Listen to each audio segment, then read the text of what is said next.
Meus irmãos, tende por motivo de toda alegria o passar por várias provações, sabendo que a aprovação da vossa fé, uma vez confirmada, produz perseverança. Eu estou lendo, eu não passei a referência, eu li de propósito antes sem passar. Essa foi a continuação da saudação que Tiago fez na carta dele. Capítulo 1, versos 2 a 4. Foi assim que Tiago deu início.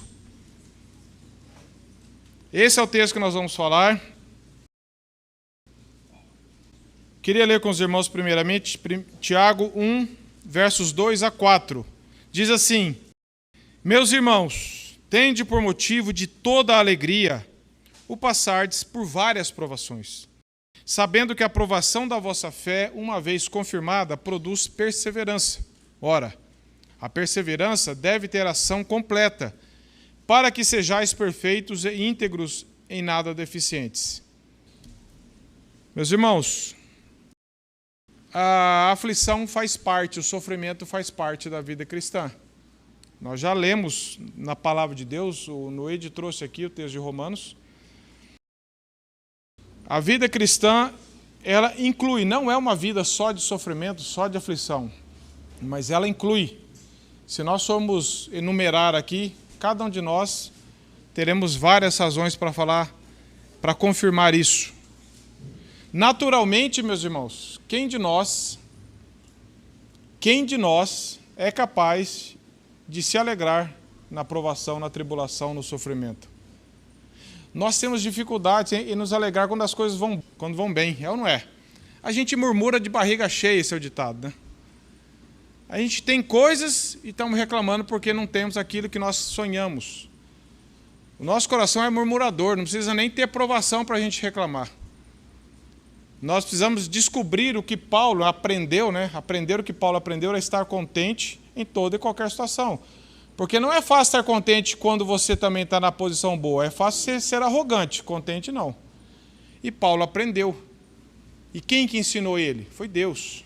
Não foi tradição da família dele, não aprendeu num seminário. Foi Deus que nos ensina isso. E nós temos dificuldade, eu falo por mim, eu acho que os irmãos compartilham dessa dificuldade, de nos alegrarmos mesmo quando não estamos passando por tribulações. Nosso coração ele gosta de reclamar, de exigir, de comparação com o outro.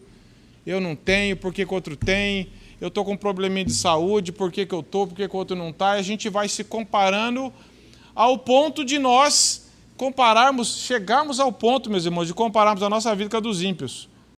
Salmo 73, Asaf falou isso: Senhor, não compensa te servir, porque a vida dos ímpios parece que vai melhor que a minha. Os filhos dele têm mais saúde, o gado dele engorda mais, e eu estou aqui. Veja a loucura que o nosso coração nos leva de acharmos que a vida do ímpio é melhor que a nossa. Tamanha ingratidão que reina no nosso coração sem a graça de Deus. Então, quando eu li isso aqui, meus irmãos, teve gente que falou assim para mim lá, quando eu falei sobre a introdução lá no domingo passado, nossa, a carta de Tiago já bateu bastante. Falou, olha só esse trecho. E o primeiro que apanha é o primeiro que estuda. Meus irmãos, é muito difícil ler esse texto. E você se comparar, você se colocar diante de Deus e olhar para ele e não sentir vergonha. Se você olha para um texto desse e isso não dá um soco, sabe aquele soco no estômago que você se enverga de falar, Senhor, misericórdia, você está lendo errado, eu estou lendo errado. Toda vez que nós lemos a Bíblia e a Bíblia nos torna mais altos, olhar altivo, nós estamos lendo errado. Toda vez que nós temos que ler a palavra, nós temos que nos dobrar, falar, Senhor, tem misericórdia. Seja lá o que for, qual versículo for. E esse aqui é muito forte, meus irmãos. É muito forte. E como diz o ditado, eu não quero apanhar sozinho. Por isso eu quero compartilhar com vocês o que a palavra de Deus nos ensina. Naturalmente, meus irmãos, ninguém escolhe dor, aflição. E a palavra de Deus não está falando para nós sermos caçadores de aflição. Vai procurar aflição, é que você está muito sossegado. Tiago não está falando isso. Mas muitas vezes nós negamos que a aflição faz parte da vida cristã. Lá em Jó 14:1, não precisa abrir, diz assim: o homem nascido de mulher é de bem poucos dias e cheio de inquietações. a palavra de Deus fala que a aflição faz parte, sempre fez parte. Depois do pecado, sempre fez parte. Aflição, sofrimento, tribulação, provação. Muitas delas resultados dos nossos pecados, outras não. Nem toda aflição que você ou passamos é resultado direto de pecados que nós cometemos. Nem todo.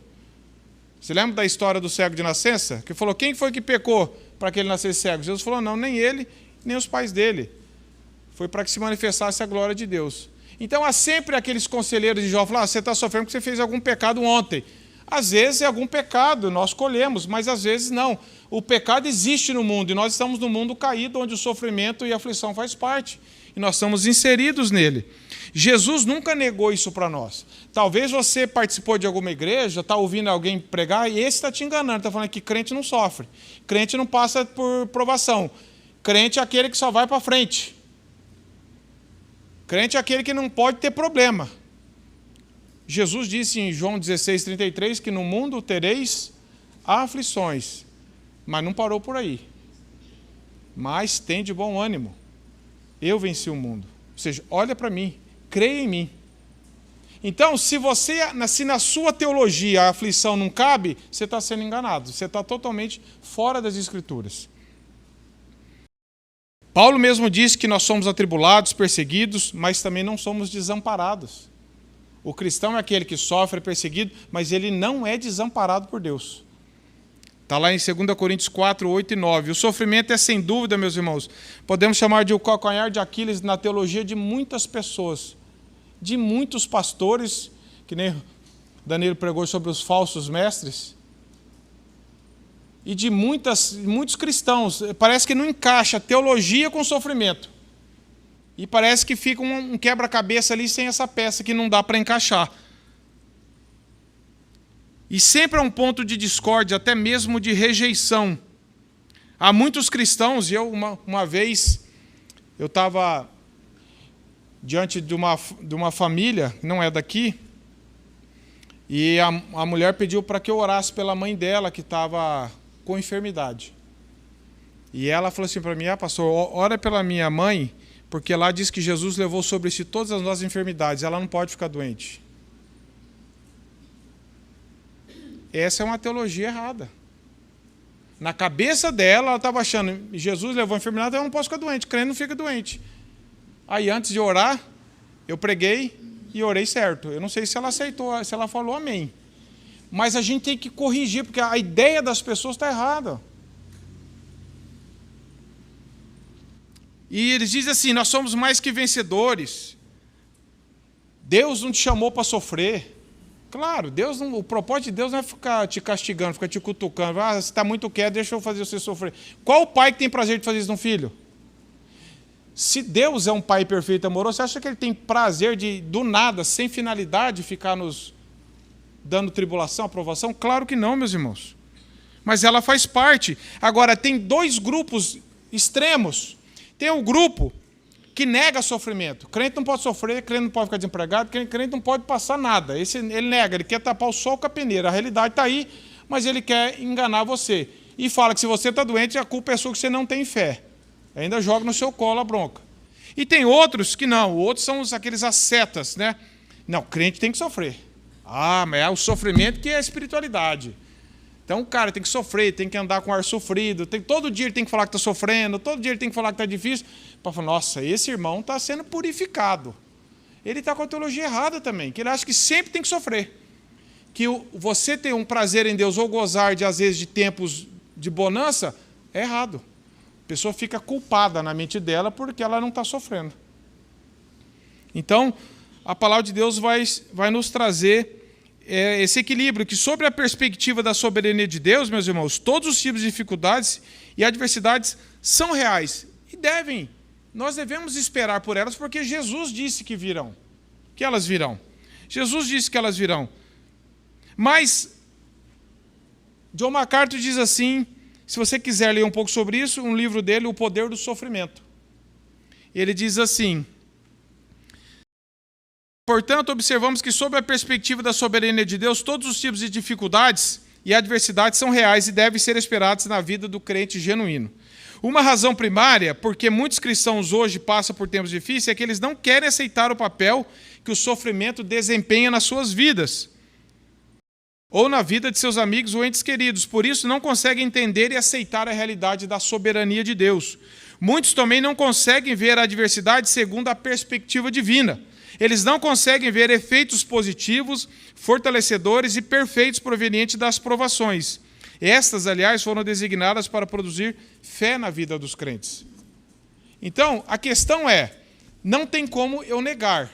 Ninguém pode negar que existe sofrimento.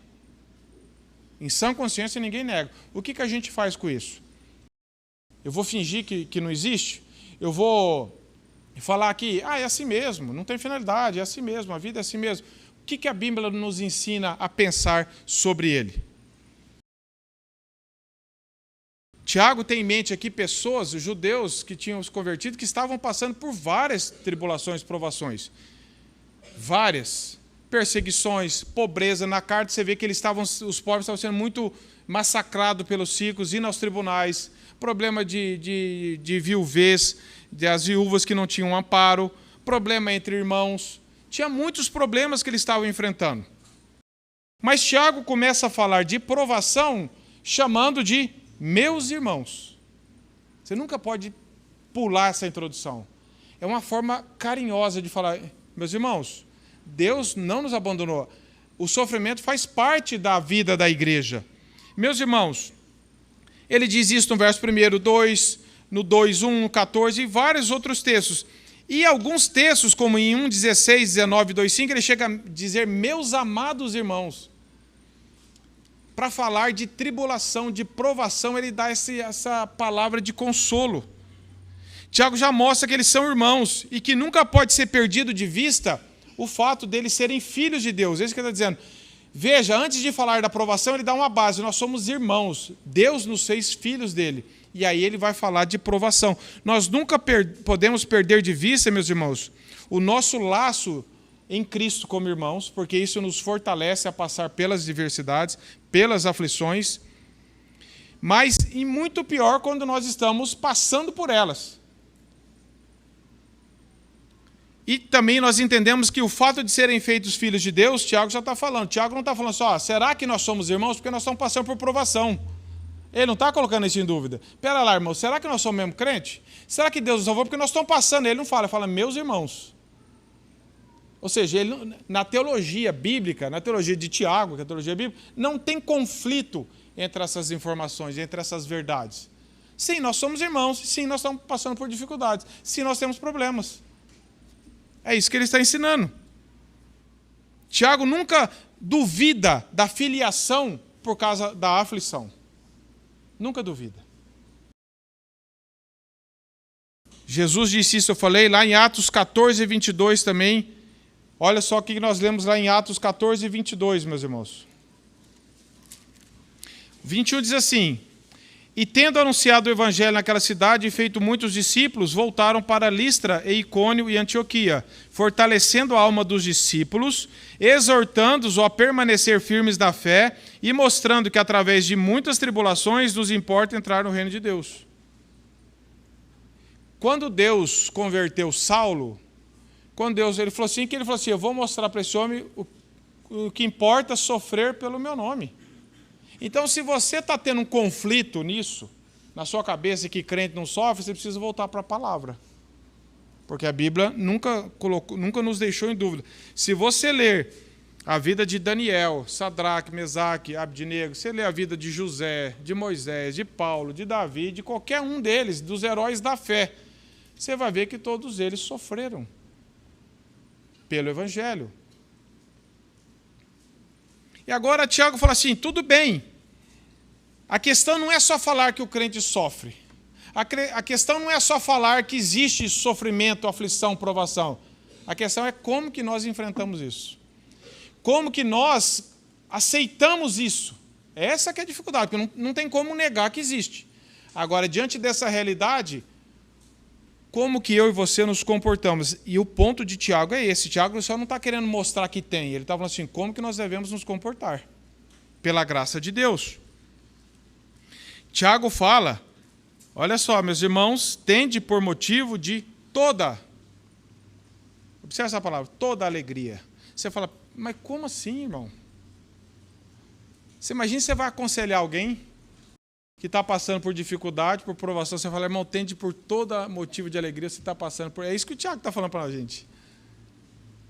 Esse é o conselho bíblico. Claro, não vou falar, irmão, fica alegre. E nós confundimos alegria com fazer graça, com sorrir, com fazer de conta que não está acontecendo nada.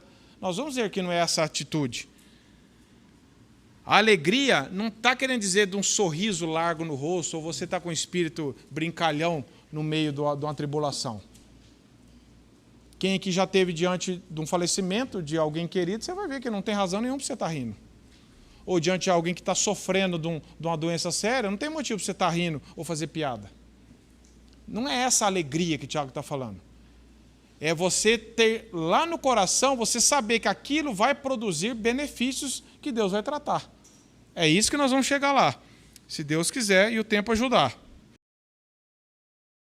Mas, olha só, no comentário, eu gosto muito do que o pastor Russell Shedd, já falecido, um homem que teve, né, ao longo de sua vida, uma piedade muito, muito bíblica. E ele diz assim, no comentário dele, eu achei interessante, não sei de onde ele tirou essa fonte, ele falou assim, ó, se existem 85 mil variedades de mosca no mundo, acredito que pode haver um número igual ou maior de provações. Portanto, Tiago não especifica quais seriam as aflições que muitos estavam sofrendo, mas o que ele está querendo dizer é o seguinte, se nós formos fazer uma lista aqui de quem está aqui hoje, cada um escreve aí as provações, aflições, sofrimentos que tem. Nós vamos ver o tanto que existe. Cada um passa por dificuldades. Muitas podem ser iguais, semelhantes, e muitas totalmente diferentes. Então, não tem como... só é sofrimento aquilo. Só é aflição aquilo. Só é provação. Não, tem várias formas. Pode ser questões financeiras, de vários aspectos, questão de saúde, perdas, problemas, às vezes, de doença na família, de um filho com problema, de um pai com problema, seja qual o problema for. Tem vários, perseguição, pobreza, angústia, tem várias coisas. Assim, então, Paulo nos falou, nesse texto de Romanos que o Noede leu, 1 Pedro também fala que Deus dá provações na vida dos cristãos com um propósito. E esse propósito só pode ser alcançado se nós entendermos e estivermos relacionando com Deus. Senão, nós vamos agir contrariamente a isso. Se você tiver uma visão errada de Deus, se o seu conceito de Deus não for o Deus da palavra, você vai murmurar muito, e eu também, e às vezes nós fazemos isso. Porque nós achamos assim, que Deus é esse? Se o seu filho, o meu filho, tiver dúvida com relação ao nosso amor por ele, quando você pedir um negócio para ele, ele vai duvidar de você. Fala assim, peraí, o que meu pai está querendo? Então, se nós tivermos uma visão errada de Deus, fala assim, Deus é um Deus castigador, ele tem prazer em ficar me perseguindo, e ficar jogando um monte de problema para mim. Como nós lemos os amigos de Jó, como Jó também sofreu, e Jó não sabia o que estava acontecendo. Mas olha só o que Agostinho disse, Deus teve apenas um filho sem pecado, mas não tem nenhum sem sofrimento. O próprio Jesus sofreu. Em Hebreus diz que ele aprendeu a obediência pelo sofrimento. Deus só teve um filho sem pecado, que é Jesus, mas não tem nenhum sem sofrimento. Não existiu na face da terra nenhum cristão que não passasse por problemas, por aflições. Mas o que Tiago quer ensinar sobre isso? Você pode perguntar, será que Tiago está proibindo chorar diante de um problema? Será que Tiago está proibindo expressar uma tristeza de relação a algum tipo de perda? Será que na enfermidade eu tenho que fingir que eu sou forte? Será que eu tenho que fingir agora uma alegria, fabricar algum negócio para os outros acharem que eu sou super espiritual e comigo eu não sinto nada, irmão? Eu não sinto nada. Será que é isso? Será que Tiago está querendo dizer assim que você não pode nem orar para Deus mudar a situação, que já é pecado? É isso que a Bíblia ensina, meus irmãos?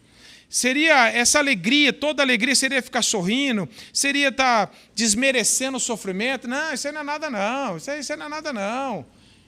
Será que Deus está querendo que nós sejamos falsos? Claro que não, meus irmãos. Ou será que é para sentir alegria apenas no sofrimento? Tiago mesmo citou no capítulo 5, verso 11, o sofrimento de Jó. E nós vemos que Jó sofreu com a perda. Ele ficou confuso, sofreu com a perda. Ele perdeu. Gente, quem que perdeu mais coisa do que Jó? Os filhos, a família, os bens, a saúde. Mas lá no fim, como que ele fala? Verso 42. Antes eu te conhecia de ouvir falar, mas depois desse procedimento, depois desse processo doloroso, eu tenho um outro relacionamento com o Senhor. Claro, o exemplo de Jó não é normativo, não é que todo mundo tem que passar pelas mesmas coisas para aprender a mesma lição. Deus trabalha de formas diferentes com cada um de nós. Mas Deus não tem nenhum cristão que amadureceu sem sofrimento. Não tem nenhum na história da igreja, na história bíblica, que você vai ver que ele não teve problemas, sofrimento, aflição, provação, que Deus nos usou isso para depurar a fé dele. É nós que somos muito avesso a isso. Nós temos uma visão, talvez, de paternidade muito assim, só aconchegante. Ah, não posso ouvir não. É que nem os filhos de hoje. Não pode ouvir não pode contrariar, não pode fazer nada. E a gente pensa que Deus é assim. Mas olha só o que diz. E Jó também fala de exemplos de sofrimento do profetas do Antigo Testamento, no capítulo 5, verso 10. Mas olha só como que a palavra de Deus permite totalmente legítimo o cristão expressar a sua tristeza diante de Deus. Se você ler o livro de Salmos, meus irmãos, aquilo ali é um bálsamo para nós.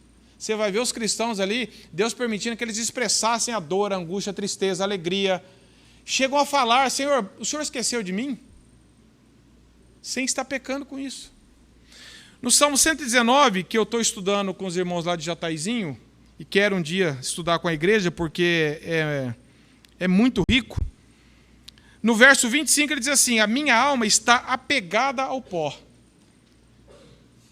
O salmista está falando assim, a minha alma está apegada ao pó. Aí ele fala, vivifica-me segundo a tua palavra. No verso 28, só para pegar dois, ele diz assim, a minha alma consome-se de tristeza. Aí ele diz, fortalece-me segundo a tua palavra. Então, meus irmãos, é perfeitamente legítimo diante de Deus você e eu expressarmos a nossa tristeza, o nosso abatimento, às vezes a nossa incompreensão, sem que nós pequemos pelo pecado da murmuração, da rebeldia, de querer colocar Deus contra a parede e falar, por que está acontecendo comigo? Eu não mereço. Né? Sem que nós caiamos nesse pecado, nós temos essa liberdade diante de Deus de expressarmos, Senhor, está doendo, está difícil. Tem hora que eu não vou suportar, Senhor, e Deus vai trabalhar, vai colocar pessoas do nosso lado, o Espírito Santo vai nos consolar de alguma forma, mas Deus quer que nós, porque um dos propósitos da tribulação, da aprovação, é nos humilhar, nos levar a falar, Senhor, eu achava que eu era forte, eu achava que eu era autossuficiente, eu achava que era isso, e estou vendo que não sou nada. Poucas coisas, meus irmãos, mostram que nós não somos nada. Eu lembro que quando eu tive com o apendicite ali estourado, por poucos dias, 14 dias ali, eu vi que eu falei, eu estou indo, porque os médicos falaram para mim. E eu falei, rapaz, até ontem eu estava achando que eu não era nada. Hoje eu vou no médico, os três falam para mim, eu acho que você está com um câncer aí dentro. E eu não sei o que vai fazer. E eu saí da cirurgia fraco. Não consegui subir um degrau. Você fala, meu Deus, o que é o corpo humano? O que é a saúde? E muita gente passa coisas piores. Acompanhei o estado do meu pai, né, na saúde do câncer dele. O dia que ele falou para mim, eu estou doente, ele estava bom. De lá para cá foi uma decadência de fraqueza, de sofrimento. E é assim na nossa vida. Agora, Deus usa essas situações nos cristãos para nos apegar. E eu lembro do último dia que meu pai falou comigo, que ele estava consciente no dia do falecimento, ele falou assim, Deus usou isso para me aproximar tanto dele de uma forma que eu nunca esperava. Depois ele perdeu a consciência e morreu no mesmo dia. Ele falou no hospital, fraco. Quando nós fomos visitar ele, eu e meus dois irmãos. Eu falei, como? E eu via no semblante dele e de outros irmãos que a gente sabe da história, que você vai para consolar e volta consolado, porque Deus, ele não nos abandona no meio das provações e do sofrimento. Então, os ouvintes de Tiago eram pessoas que estavam sofrendo por várias coisas, retenção de salário. E o foco aqui de Tiago é o teste da fé. Ele diz assim: meus irmãos, tende por motivo de toda alegria o passar por várias provações. O ponto de Tiago era que os cristãos deveriam manter uma atitude profunda de alegria em meio às perseguições. Não por causa delas, mas porque no que elas podiam produzir. Opressões, doenças, deveriam ser humildemente, sofrer com paciência, sem queixa, sem reclamação, sem amargura, sem crítica, sem atribuir a Deus falta de providência. Sem jogar na cara de Deus: o Senhor não está cuidando de mim, o Senhor está sendo injusto. Essa é a visão. Matthew Henry diz assim: nós não podemos afundar numa disposição mental triste e desconsolada que nos faria desfalecer nas provações. Mas nós precisamos nos empenhar em manter o nosso espírito elevado e firme para melhor discernir a nossa situação e para maior vantagem nossa. Devemos empenhar em fazer o melhor dela. E ele conclui: a filosofia pode instruir os homens a permanecer calmos diante das dificuldades. Mantenha calma, mantenha calma. Descubra a calma dentro de você. Mas ele diz assim: mas somente o cristianismo ensina você a ser alegre nas provações, porque esses exercícios provêm do amor e não da ira de Deus. Nela somos conformados a Cristo, nosso cabeça, e elas se tornam marcas da nossa adoção, porque Deus corrige e disciplina quem Ele ama. Deus não nos abandona. Agora, se todo o conselho da palavra de Deus terminasse nesse versículo 2, você falasse: tá, mas eu vou me alegrar na provação, ponto final? É só ter aprovação e acabou? Não. Qual a razão? Deus não faz nada sem motivo, meus irmãos. Deus não faz nada sem uma finalidade santa. Deus não faz nada por fazer. Deus não faz obras que não são terminadas. Deus não joga um negócio e fala: eu não sei por que eu fiz isso, agora eu já fiz, está feito. Deus tem um plano pré-determinado. Ele sabe o que Ele faz com cada um de nós. E em tudo que a gente vê na Bíblia, a gente aprende que Deus faz. Talvez nós não entendamos o porquê, mas o para quê a Bíblia ensina. Às vezes a gente não, mas por quê? Não, mas para quê? Então, eu não preciso ficar investigando. Por quê? Por quê? Senhor, para que o Senhor está fazendo? Por que o Senhor está permitindo? Qual a finalidade? E a Bíblia é clara nisso. Olha só o verso 3, que diz: o passar por provação com toda alegria, por várias provações ainda, toda alegria e várias provações. Ele diz assim: sabendo, meus irmãos, grave essa palavra, sabendo. Você e eu, nós temos que saber qual o propósito de Deus para nós. Se você ficar na ignorância com relação à palavra de Deus, você não vai saber. Você fala: eu estou perdido. Agora nós temos que saber pela palavra de Deus como que Deus age. O amor de Deus, saber a provisão de Deus. Ele diz assim: sabendo que a aprovação da vossa fé, não é aprovação pela aprovação, é a aprovação da vossa fé, uma vez confirmada, produz o quê? Perseverança. Precisa haver uma confiança sólida, meus irmãos, nas grandes verdades do cristianismo e um resoluto apego a elas em tempos de provação. Você tem que conhecer a palavra de Deus, você tem que conhecer o Deus da palavra, você tem que relacionar com Ele para você descansar. Ninguém confia em quem não conhece. Se você não relaciona com Deus das Escrituras, se você não ama o Deus, você não vai confiar nele. Você não confia, e eu também não, em quem a gente não conhece. Então, quando eu não conheço o caráter de Deus, quando eu não vou para a palavra, quando eu não gasto tempo na minha vida pessoal com Deus, eu desconfio de Deus. Qualquer coisa que acontece, opa. Agora, quando eu conheço o caráter de Deus, eu falo: Senhor, mesmo que eu não entenda, mesmo que esteja doído, eu sei que o Senhor tem um propósito bom para isso. Eu não sei, você não sabe, muitas vezes a gente vai aconselhar, a gente não sabe o que falar. Eu tenho uns amigos, casal de amigos cristãos, que o filho dele era amigo do Davi também, de cresceram junto, e treinando e jogando. E com 13 anos, o pai levou ele para deixar no treino, onde eu trabalhava também na época, despediu dele e falou: à tarde eu te pego. O moleque tem uma parada cardíaca e morreu. 13 anos. Eu estava trabalhando num clube e chegaram gritando que ele tinha morrido. Até hoje eu sou muito amigo da família. Eu e a Kézia, nós somos amigos do casal. E ele estava treinando, era mais um dia normal. O pai chegou e despediu, falou: 5h30 eu vou te pagar como um dia normal. E ele tinha tido alguns problemas, tinha sido investigado, uns pequenos desmaios, achava que era coisa de alimentação, foi no médico, fez isso, fez aquilo, mas falou assim, não achei nada. Ele chegou, despediu do filho dele, o moleque estava aquecendo, não estava nem fazendo muito esforço, estava aquecendo para começar, pumba, desmaiou. O professor que estava com ele, que é meu amigo, chamou, chacoalhou ele voltou o olho assim e apagou de novo. Ligaram para o SAMU, quando o SAMU chegou, o pai chegou em seguida, não estava entendendo nada. E aí levaram para o hospital, fizeram tudo, e o menino faleceu. Gente, que dor. E a esposa chegou para mim e falou assim, Bornelli, fica do lado aqui do meu marido, que eu não sei o que ele vai fazer. Você vai falar o quê? Você vai falar o porquê? Meus irmãos, não tem, eu não sei até hoje por quê. Não sei. Não sei. Eu não vou falar. Ninguém é chamado para ficar desvendando como se fosse um detetive. Eu vou descobrir o porquê. Não é essa a nossa finalidade.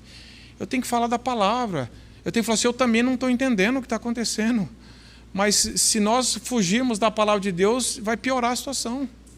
Se nós deixarmos a nossa mente livre e eu for tentar buscar ajuda em outra coisa, vai piorar a situação.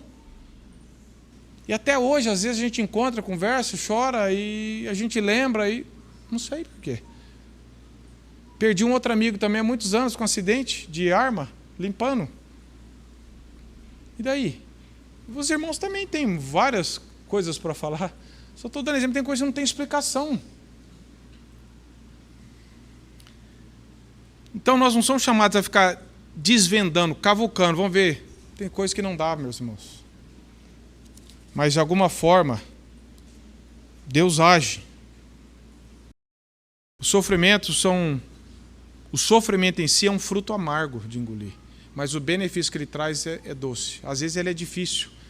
A gente não entende. É um remédio amargo que você dá, que você toma. Mas o benefício que ele traz muitas vezes é grande. E nós não entendemos. E aqui, Nicodemos diz que Tiago está ensinando que a fé é a confiança individual nas promessas de Deus. É aquele fundamento que é provado pelas tribulações dessa vida quanto à genuidade, a firmeza, a constância. E ele faz a pergunta, nós vamos continuar a crer genuinamente em Cristo, mesmo que todas as coisas estejam dando errado? É isso que é o teste da fé. Você crê em Cristo porque está dando tudo certo? Não foi isso que o Satanás falou para Deus? Falou, você sabe por que Jó teme você? Porque está dando tudo certo na vida dele. A fé dele é uma fé interesseira. Aí Deus falou assim, eu vou mostrar que não é. E Deus permitiu, tudo que Satanás fez foi debaixo da permissão de Deus. E nós vimos que a fé que Deus tinha dado para Jó não era uma fé interesseira.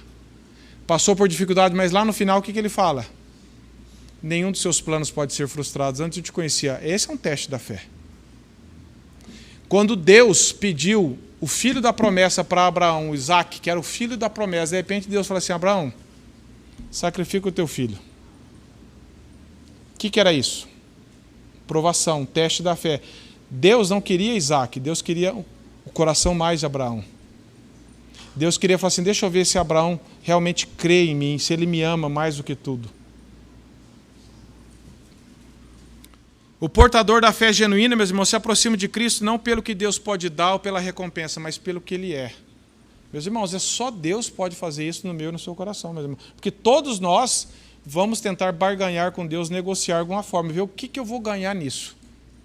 Naturalmente, é o que a religião está ensinando aí. Vá para Deus, vai te dar um negócio, vai te prometer, vai te dar um salário, vai te dar uma casa, vai te dar isso. E essa cambada de sem vergonha que está ensinando um falso evangelho, enganando as pessoas. E aí quando você vai falar do evangelho, a pessoa pensa que você está falando isso também. Foi o que o Danilo falou hoje, os falsos mestres querem poder, ganância e imoralidade e estão prometendo que você vai ter riqueza, que você vai ter saúde, que não vai acontecer nada de mal com você e usam o nome de Jesus para isso. E as pessoas acreditam. Aí na menor tribulação, aí o que eles falam? Deus não me ama. Não, quem não ama é esse safado que está mentindo. É ele que não te ama. Porque se você lê na Bíblia, a Bíblia não fala isso para nós. E aqui diz, meus irmãos, a fé uma vez confirmada, ela produz perseverança, meus irmãos. A perseverança na minha, na sua vida, é uma constância, é uma paciência. Ela não vem sem teste, meus irmãos. Se você quer ter perseverança em alguma coisa, você vai ser provado. Ninguém consegue frutos, nem naturalmente no esporte, na profissão, em nada, sem o teste. É isso mesmo que você quer? Eu quero acordar todo dia às 5 horas da manhã. Vamos ver se você quer mesmo. Amanhã vai estar chovendo e frio. Gostoso para dormir. Ou alguém, eu quero fazer um regime.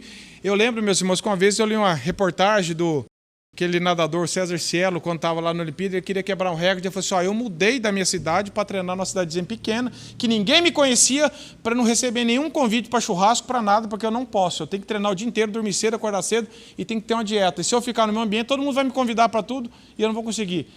Para atingir uma medalha. Uma medalha. O objetivo. E ele teve que ter perseverança. Foi testado. Você quer mesmo? Então você vai ter que fazer isso. Então você vai ter que abrir mão disso. Então você vai sofrer. Mas a pessoa faz, porque ela tem ela sabe. Aquilo, o sofrimento do atleta na hora não é bom. Mas o que ele está pensando? Na coroa, no prêmio, no troféu, na glória dele, no ranking, no prêmio. Aí ele fala, então compensa passar por isso. É isso que o Tiago está falando. A tribulação em si, ela não é agradável. Mas o que ela produz é sem igual. Então, o primeiro fruto é essa perseverança. Agora, se nós perdemos isso de vista, aqui, meus irmãos, pensa o seguinte, o seu chefe trouxe esse exemplo, precisa ser atualizado, porque ninguém mais hoje vai no banco pagar conta, eu acho, né? Ou vai pouco. Mas diz assim, ninguém ficaria triste ao saber que teria que enfrentar uma fila gigantesca para ir no banco no dia de pagamento. Ninguém reclamaria dessa fila gigantesca, ciente que depois de fazer seus pagamentos, vai receber um cupom premiado que lhe dá direito a uma casa. Qualquer um nessas condições certamente enfrentaria não uma hora de fila, mas uma fila o dia inteiro, com um sorriso no rosto.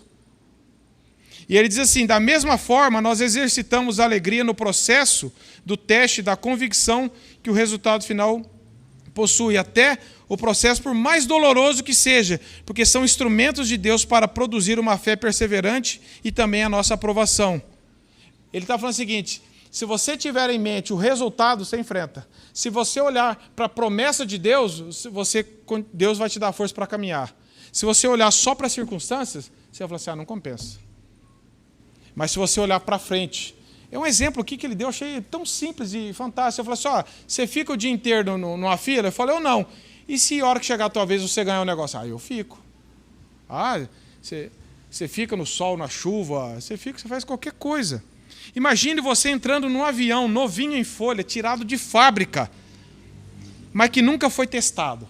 Nunca ligaram o motor, nunca subiu, nunca funcionou, nunca testaram as máscaras de oxigênio, nunca testaram nada. Você ia entrar nesse avião? Você ia falar assim, já testaram esse avião? Ou, se você fosse comprar um carro blindado, como eu já vi uma vez uma propaganda, e creio que vocês também já viram, o fabricante, ele ficou atrás sentado, colocou o vidro blindado do carro que ele vende e falou, podem atirar. Eu vou provar que o meu produto é a prova de bala. Testando o produto para a turma ver, é real. Nas coisas naturais, nós gostamos que as coisas passem por teste, para ver se é isso mesmo, se funciona mesmo.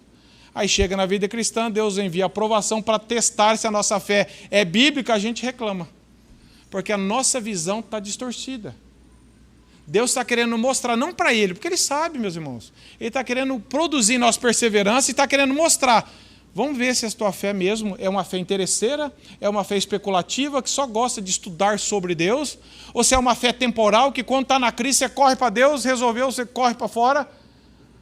O filho está doente, você corre para a igreja, vira crente, o filho sarou, você volta para o mundo, perdeu o emprego, você volta para a igreja, arrumou um emprego, você volta.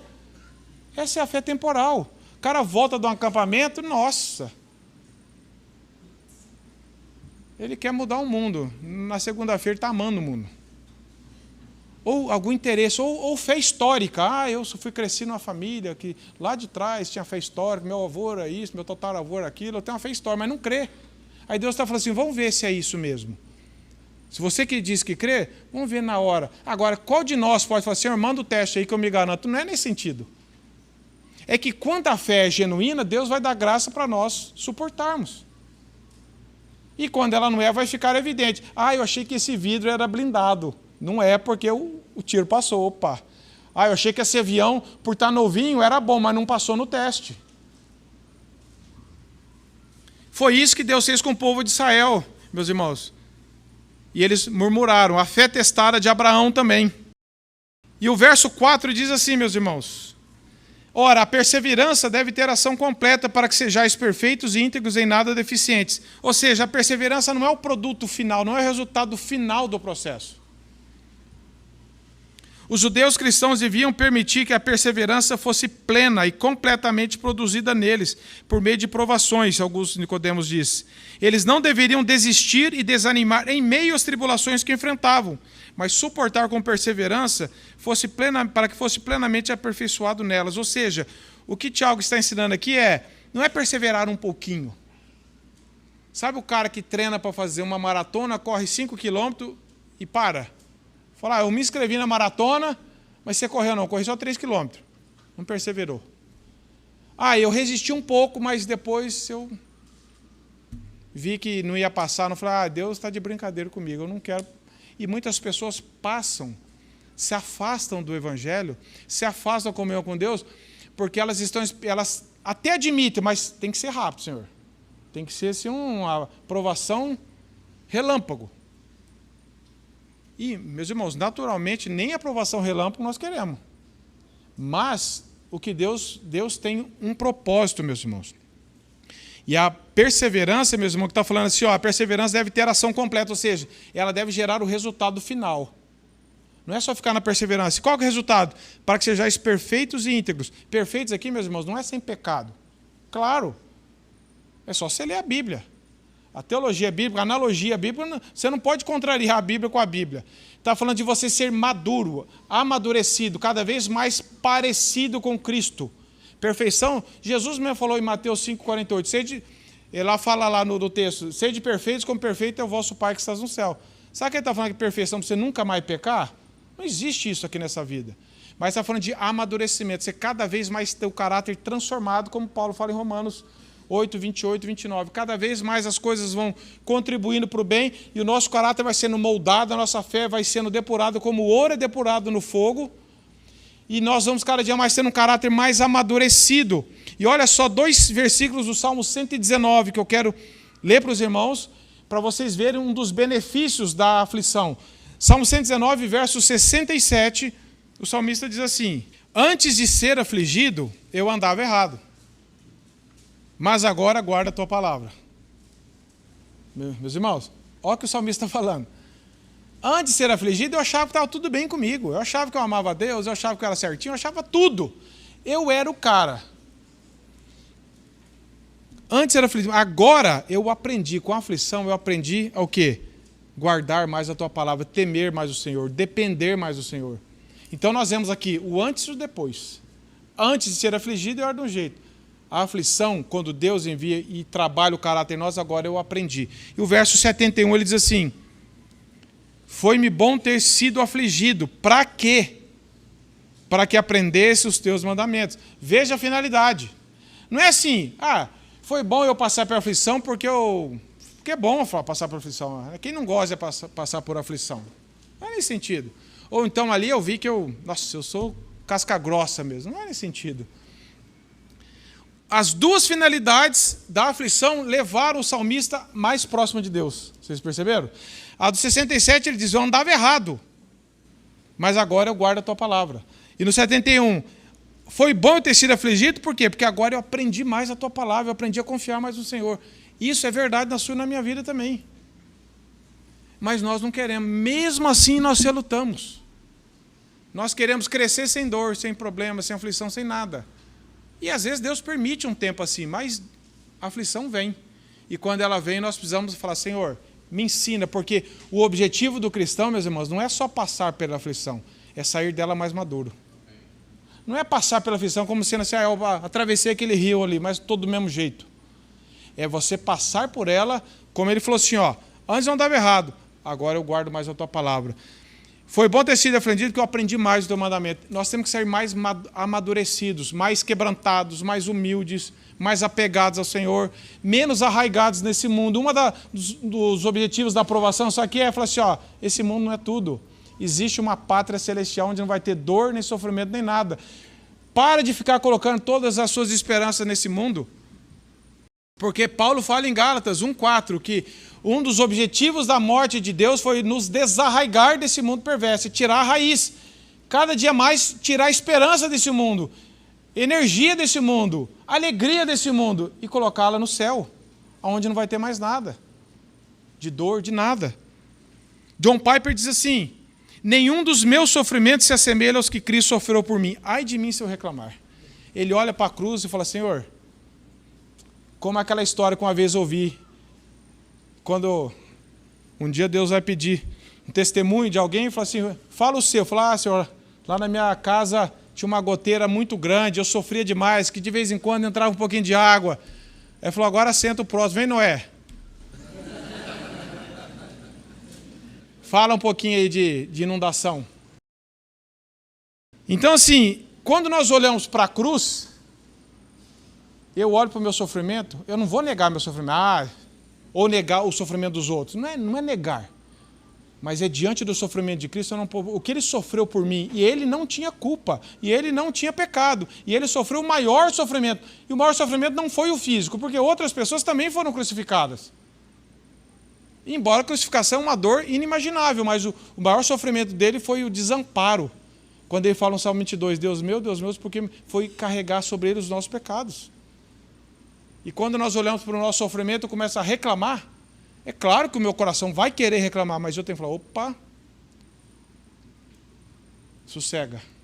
Depende do seu referencial, depende para onde você e eu estamos olhando, nós vamos reclamar. Depende para onde você e nós estamos olhando, nós vamos ficar quieto. Falar, Senhor,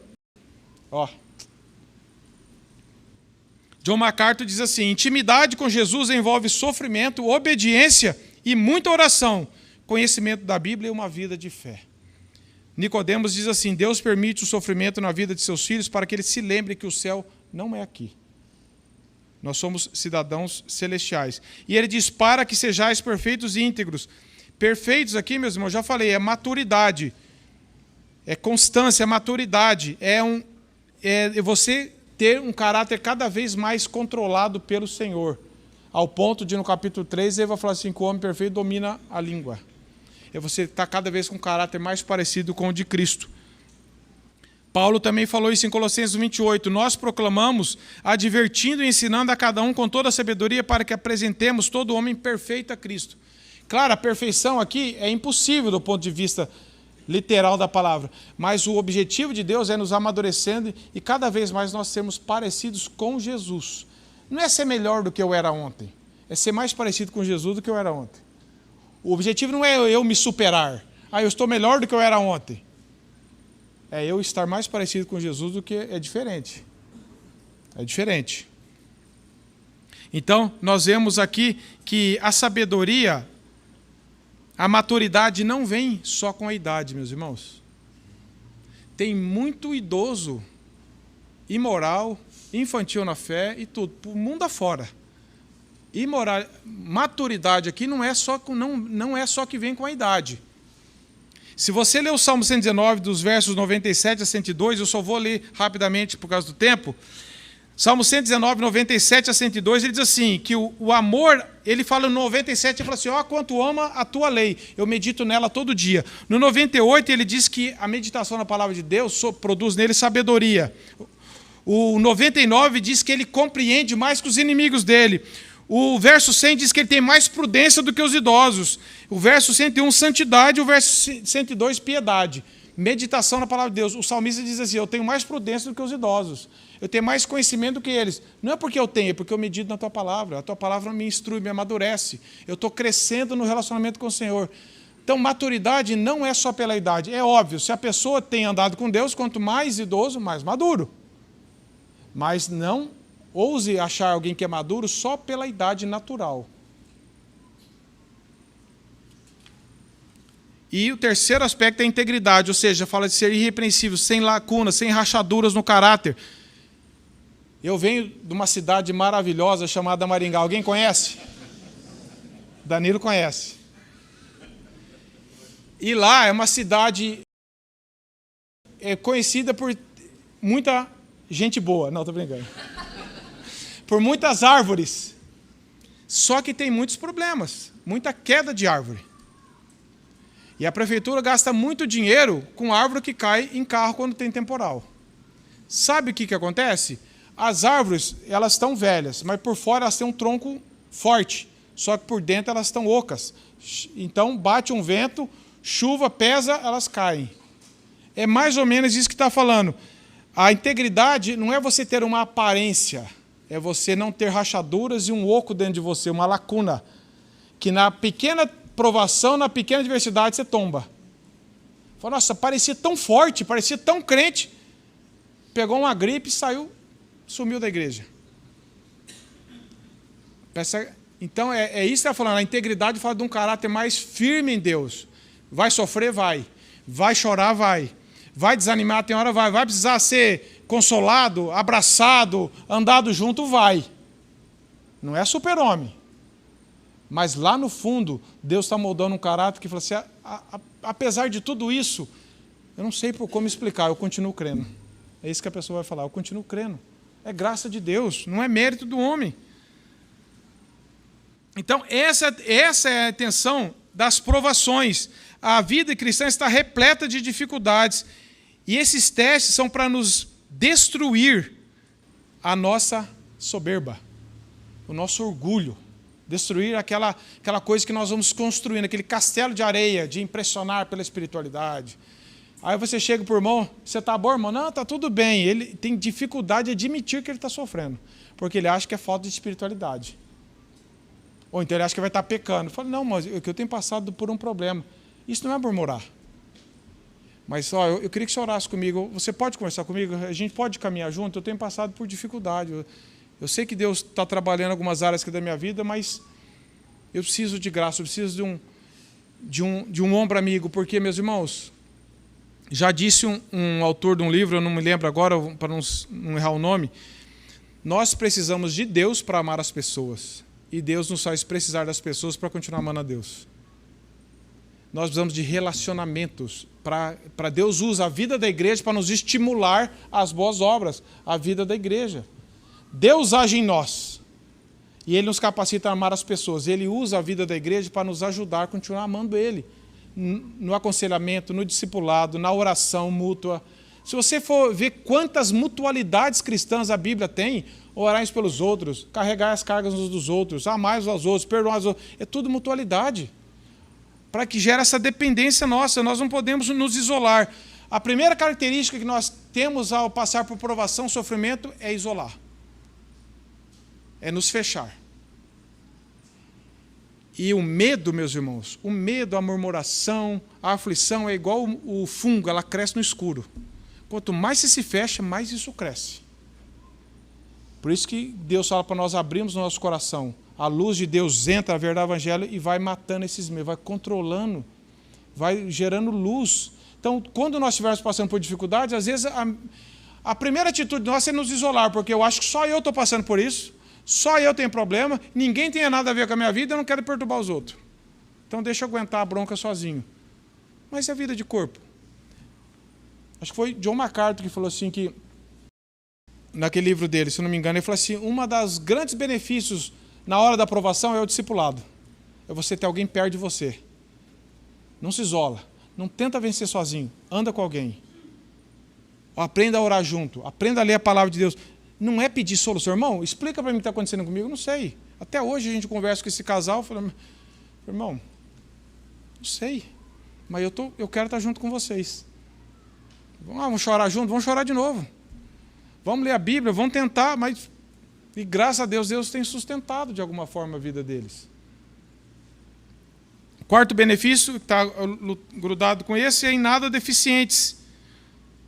Ou seja, Paulo fala em 2 Coríntios 4:8, de todos os lados somos pressionados, mas não desanimados, ficamos perplexos, mas não desanimados, somos perseguidos, mas não abandonados, abatidos, mas não destruídos. Isso mostra a nossa falta de compreensão, meus irmãos. Diante da aprovação, Deus quer nos moldar um caráter sem muitas deficiências, no sentido, sem de tirar murmuração, tirar reclamação, autocomiseração, culpar a Deus. Essas coisas que vão brotando no nosso coração, isso vai sendo eliminado.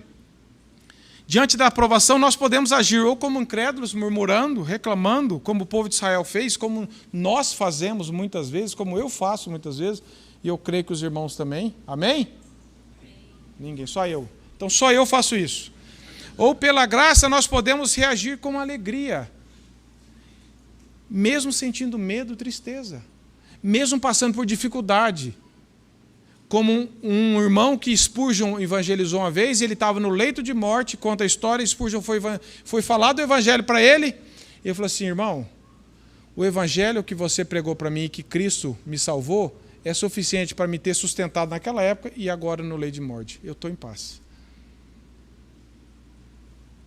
Isso é um caráter pouco deficiente. Na hora do aperto, não jogar a culpa para Deus, não ficar se dando de coitado, não se afastar, culpar todo mundo. Mas nós fazemos, meus irmãos, porque nós queremos nos preservar, nós queremos tirar algum proveito. E Spurgeon diz assim: não é por não gostar do trigo que o agricultor peneira. É exatamente o contrário. Ele o peneira porque é precioso. E tu, filho de Deus, tuas provações e mudanças, as constantes calamidades e aflições, não são provas da falta de afeição por parte de Todo-Poderoso. É exatamente o contrário.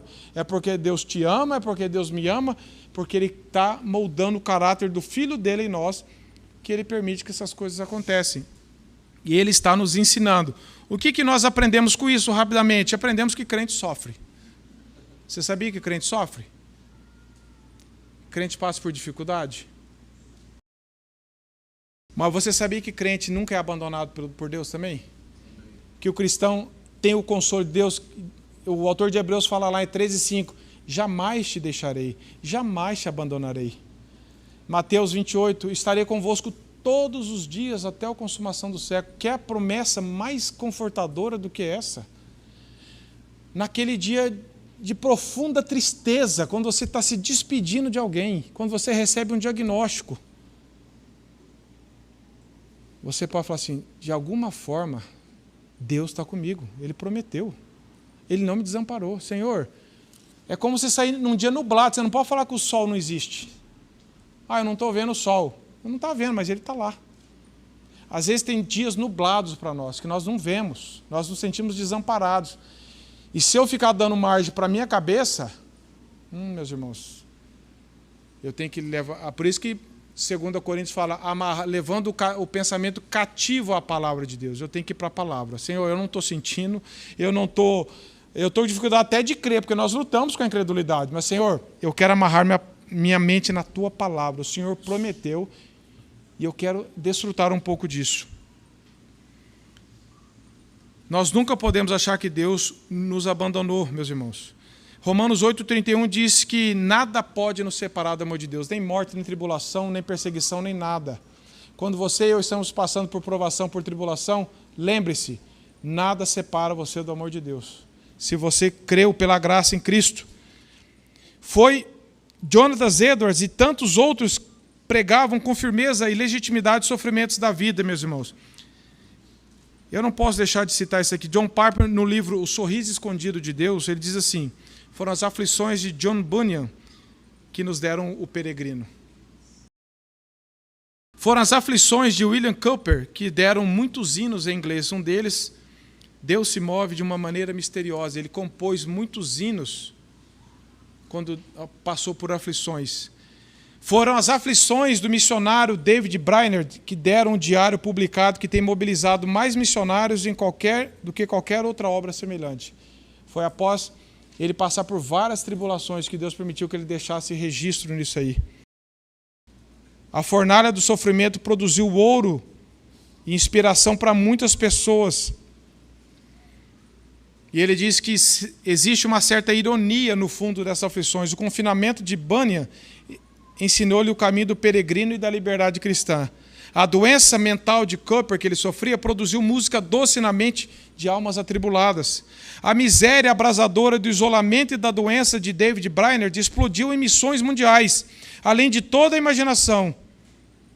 E é isso que Deus faz. Este é o caminho de Deus, tirar o homem da vanglória e fazê-lo viver para a glória de Deus, apesar das circunstâncias. Nós também, meus irmãos, podemos aprender com isso. A nossa natureza carnal cresceria excessivamente se não houvesse provações. Acredite nisso. O nosso pecado cresceria demais se Deus não enviasse provações para nós, que nós íamos ficar muito autoconfiantes. Então Deus vai nos moldando. Nós possamos aprender com essas verdades, meus irmãos, a confiar em Deus. Se você está passando por dificuldade, todos nós estamos passando por aflições, para onde você tem corrido? Corra para a palavra, corra para Cristo, derrame seu coração diante do Senhor. Como se lê no Salmo 10, no Salmo 13, Salmo 42, 43. O salmista está falando, Senhor, a noite escura da alma, parece que o Senhor se esqueceu de mim. Mas, Senhor, me leva a te amar, me ensina a passar por isso com temor, com alegria. Eu não consigo, eu não sei, eu não suporto, mas que a tua graça seja abundante, como nós falamos no estudo passado, quando Deus falou para Paulo, a minha graça te basta.